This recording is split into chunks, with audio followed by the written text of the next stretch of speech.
Hello students, I hope you all have enjoyed the second video recording of this poem, which introduced a new technique to dig out the hidden meaning of a poem. In the same way, we are going to apply this technique to the next two stanzas of this poem. And by the time you end up by revealing the meaning of fourth stanza, you all will become a good analyst or thinker by analyzing the general information, underlying meaning, and how to connect yourself with this poem, etc. etc. Okay, so let's proceed ahead. So, our today's objectives are you will observe the pictures and will make inferences based on it. Student, you need to apply the close reading technique on the further stanzas to understand the underlying meaning of the poem. Students will learn literary devices with the help of the poem.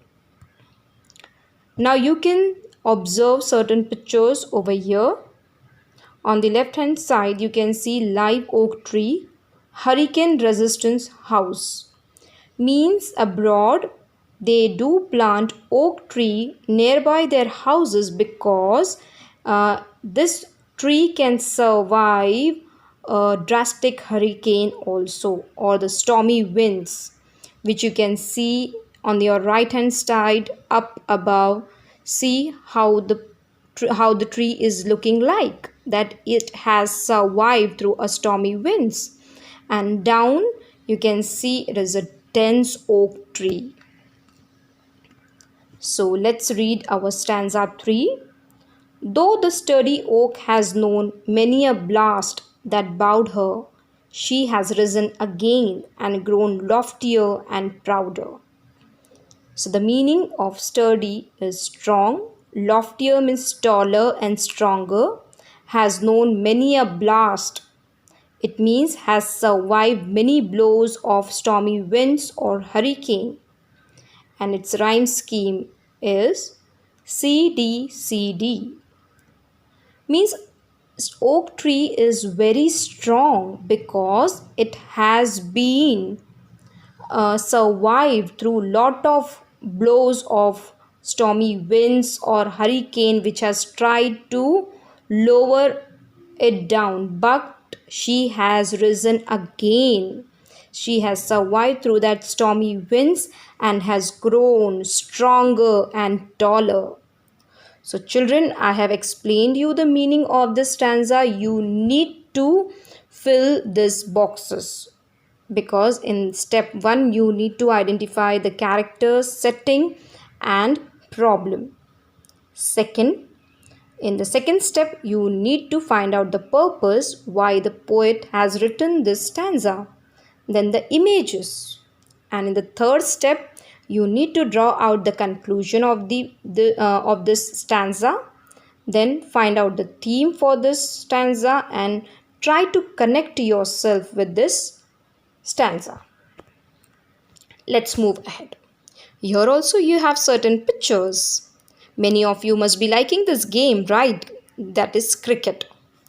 In the first picture you can see, I think so, this players have lost the match. And in the second picture I'm seeing that they all are practicing on the ground. Why they all are doing these things? Because they want to win the World Cup, right? So how it is connected to this stanza, that is stanza 4? If by easy work you beat, who the more will prize you? Gaining victory from defeat, that's the test that tries you, by Phoebe Carey. The meaning of beat over here, it means you win. If you win without putting any effort, a lot of effort, or without tasting the failure, it will not be very much valuable to you.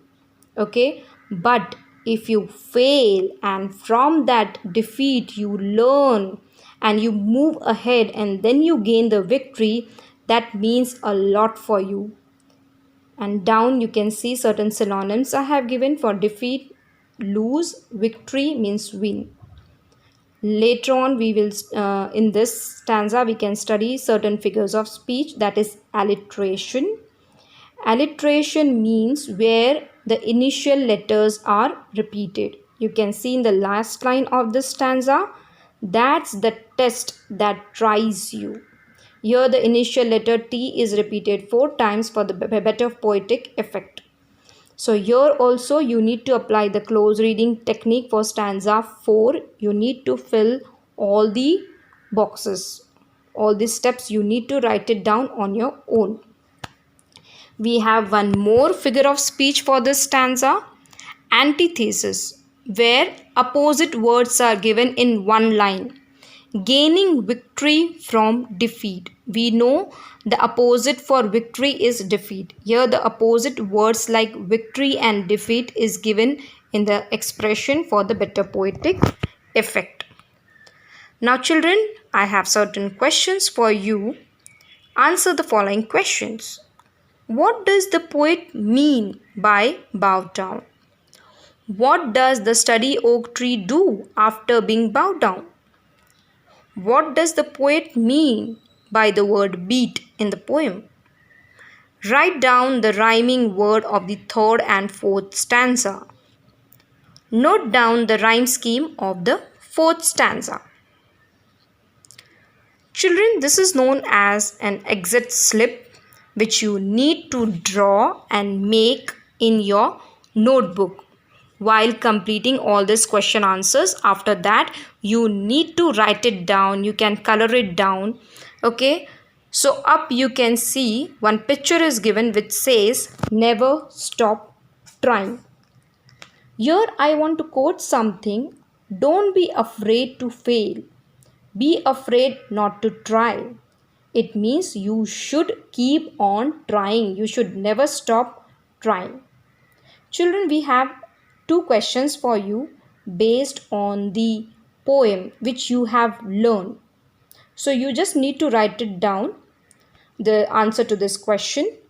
Which were the incidents in life where you gave up? Okay, you can just write down the examples of certain incidents from your life where you just gave up, you quit. Okay, one incident is also enough. Now, next question. Which will be the area of your life where you will not give up?